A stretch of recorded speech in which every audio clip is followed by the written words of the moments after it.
Hey guys, EnzoSS100 here.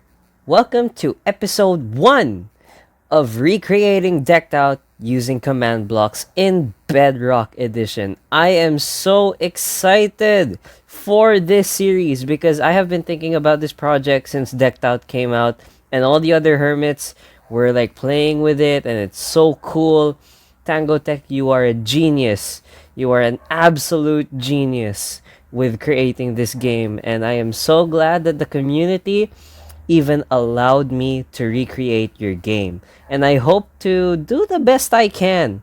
Of course, adding a little bit of tweaks because it's your own personal property and you're a genius with redstone. So, of course, I want to add a little bit to it. Maybe I might change a few things, but if you're really going to let me do the exact same thing, I will do my best. Alright? So this is episode 1, and I'm going to be showing you quite a few things first before we actually start getting into recreating the game, because there is a lot to munch when it comes to Decked Out, and so I need to set a few things straight. So, let's get started. Now, you actually may be wondering what this board is, but this is the objective board, wherein I'm going to be posting all of the objectives I have for recreating this game.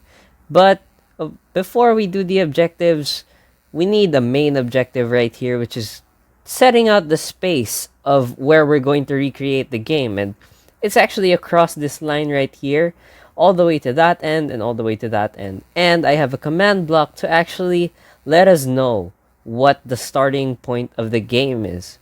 And the starting point is actually this block right here. 50, and actually it's 1 down, so 3, negative 53, and 5. And I'm going to fill that all up with stone. All the way to the end. Why are you not running? Oh. Stone. 0. There you go. This is the main play area that we're going with. I am going to be recreating the entire game in this area. Actually, Decked Out as a 100 by 100 area, but considering the things that I want to do with this project, I wanted to make sure that I had ample space. I'm not even sure if this is overboard because I did go an extra 50 blocks, but it's all right. I think this will be all right because from negative 50 to 50, I mean from negative 50 to 0 is already 50 blocks, but like from 0 to 50, that's already 100, and I went an extra 50 blocks. And then I have a 100 area. Like I have a 100 width actually for the playing area. So I think this is ample enough space for us to recreate the entire thing, but I don't know if I want to recreate the dungeon itself because I am not a builder. Well, at least not anymore. I used to be a builder way back in 2012 before redstone was a really cool thing and command blocks became a thing. So I am not much of a builder. I have lost my touch, and texturing with all the new blocks and stuff, that is not me. So maybe we might be able to add something for that. So this area right here will consist of all of the command block stuff. So all of the brains will be in this area. And all of the stuff that's going to happen as an output is coming through this area.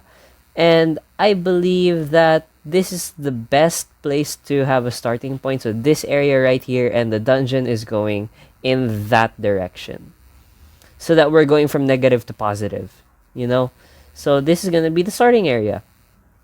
Now, to the objectives. Right. The objectives. For the objectives, I have made sure to list down everything that I can remember from how to play Decked Out. I'll link that video in the description, and I have to rewatch it quite a few times just to remember what all the other objectives. This board may be updated on the next episode, but yeah, there is that. First off, Ravagers. Because the Ravagers are the main reason why Decked Out exists. Because it is a game about escaping a dungeon filled with Ravagers. But of course, in pure vanilla Minecraft in survival, you're going to need to get them from raids, and you're going to have to get them from like pillagers and whatnot. But since we're in creative mode and we have command blocks, we might just use a summon command. And actually, that's what I will be doing, because every run in Decked Out, I believe, should have some challenge to it. So the Ravagers may have a few tweaks on it. I will make sure of that, and I'll be thinking about that. Next, Clank, or as I would call it, Noise, because Clank is the reason why Ravagers get to see you more. If you play Decked Out, or if you've seen the Hermits play Decked Out, you will know that Clank is bad. So there is that. And then we have Stealth, the attribute of the cards, which I'll discuss later, that negates Clank.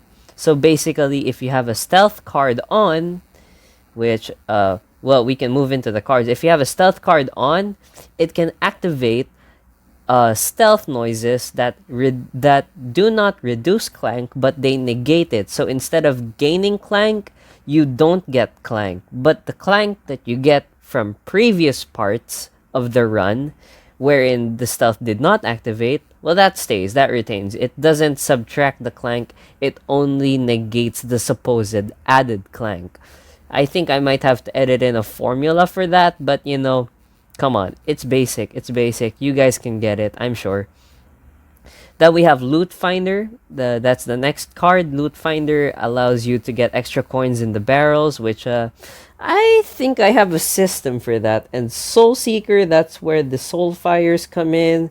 Resistance, where you get the Resistance Beacon effect, which I don't think I need to add beacons because, again, command blocks. We can just use /effect at P.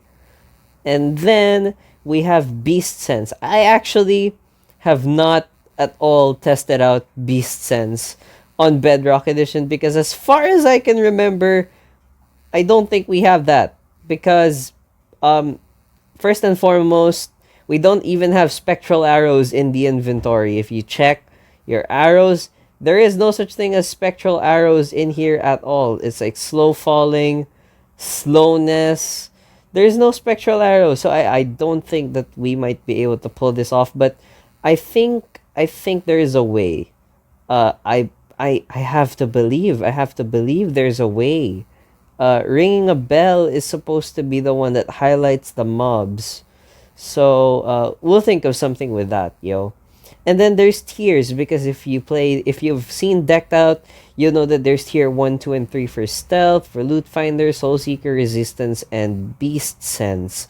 I might want to add a few cards because, again, since we're doing /summon with Ravagers, I'm thinking of adding some sort of tiered card for fighting the Ravagers, or at least trying to defend yourself. Oh, and of course, with that comes like the buffs for Ravagers as well. I'm excited to try and test that one out. And then card sorting. This involves a little bit of redstone. Card sorting, card giving, and trade-ins. These all involve redstone. And I'm going to have to find my own solution for that.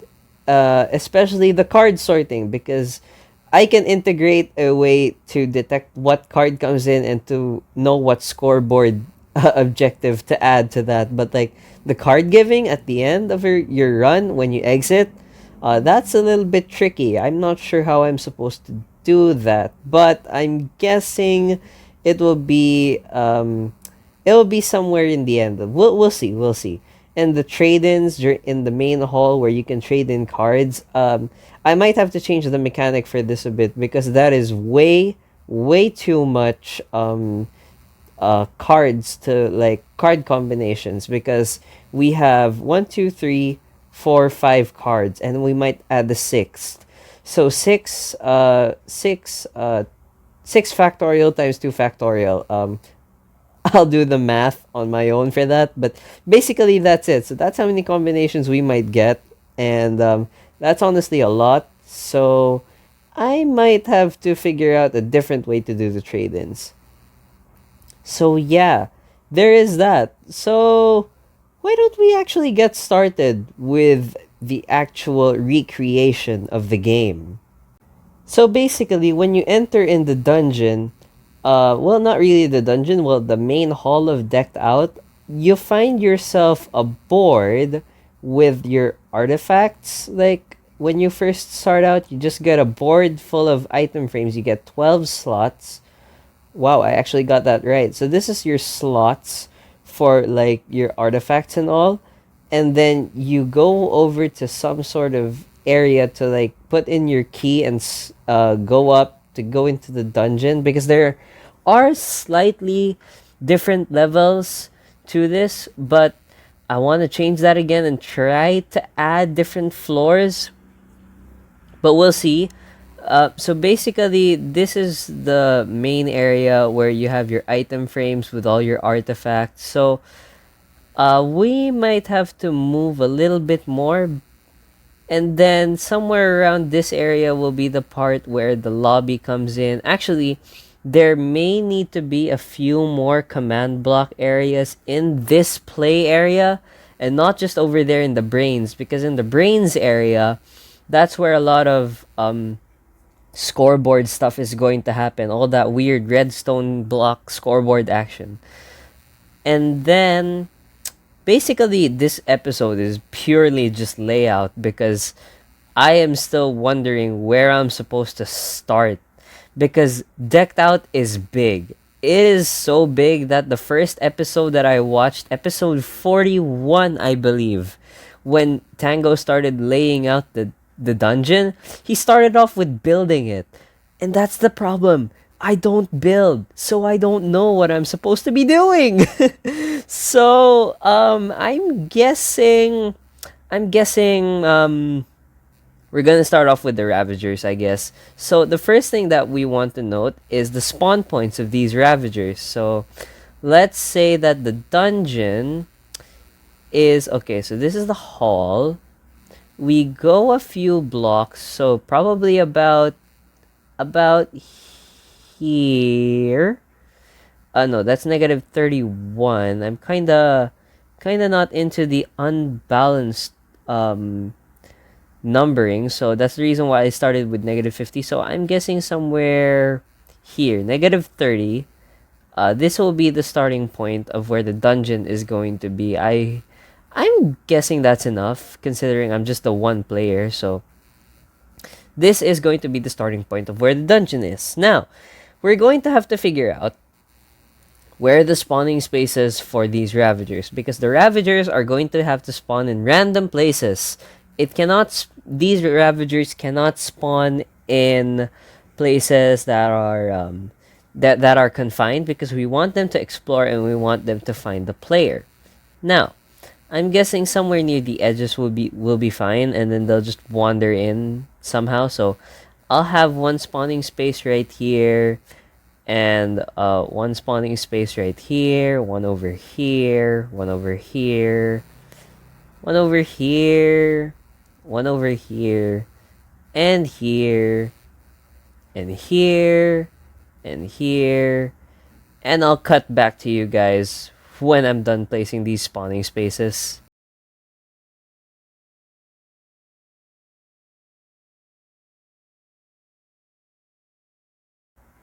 Alright guys, so we're back, and um these are way too close to each other, I believe, so I'm gonna have to like redo some of these spawning spaces, but basically the point is marking out spawning spaces, especially in a command block based game. You need to mark out all of them, especially because I plan on using at R, and at R is random entities, and all of these spots are going to have invisible armor stands. So basically, what I'm going to be doing is that all of these spots right here are going to have invisible armor stands. That's actually going to add to the entity count, so it's going to be hard to deal with, but it's all right. Now these spots denoted by armor stands are going to be where Ravagers spawn, and then what's going to happen is, so let's say I think there should be some sort of wall, but again, I don't build, so that's gonna be a bit of a pain on the backside, but it's fine. um,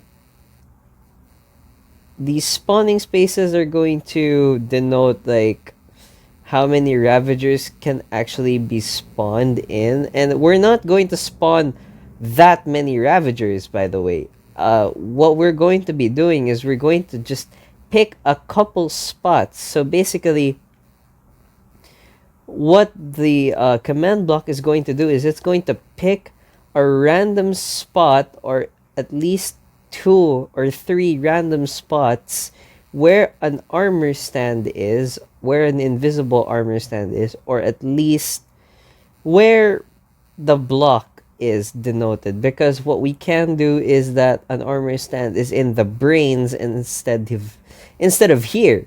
So we might do that just to reduce entity count on this playing space and have them all in that playing space. So basically, all these blocks here are going to be denoted by an armor stand, probably a single armor stand, or maybe like sectioned armor stand. So basically, I'm gonna come back to you guys with the framework of what I'm talking about, because it does actually take a while to do some of these stuff. Now, I have this setup right here that's actually going to help us with the summoning of the Ravagers. Now, this setup is actually a common-ish setup. I've seen a lot of other Bedrock users and even other command block users use this entity setup, wherein an armor stand is named, and then over here at the bottom, the command block sets the block above it, which is why it's tiled 1, the block above it to air, and then this part is where the output of the command usually is. So we have summoning Ravager commands at specific points, which are some of the orange wool that are here plotted out. And this redstone block right here, this is basically the brains of what I'm talking about.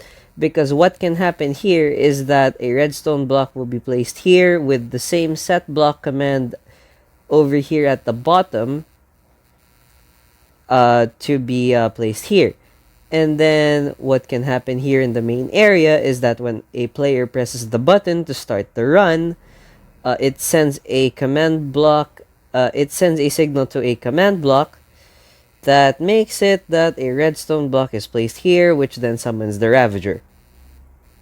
If you get what I'm saying. So, basically, what this command block does is that it executes at R, or at random, type armor stand named Beast, which is the reason why these armor stands are named Beast, so that the command block can actually detect what entity it's looking for, which in this case is an armor stand called Beast.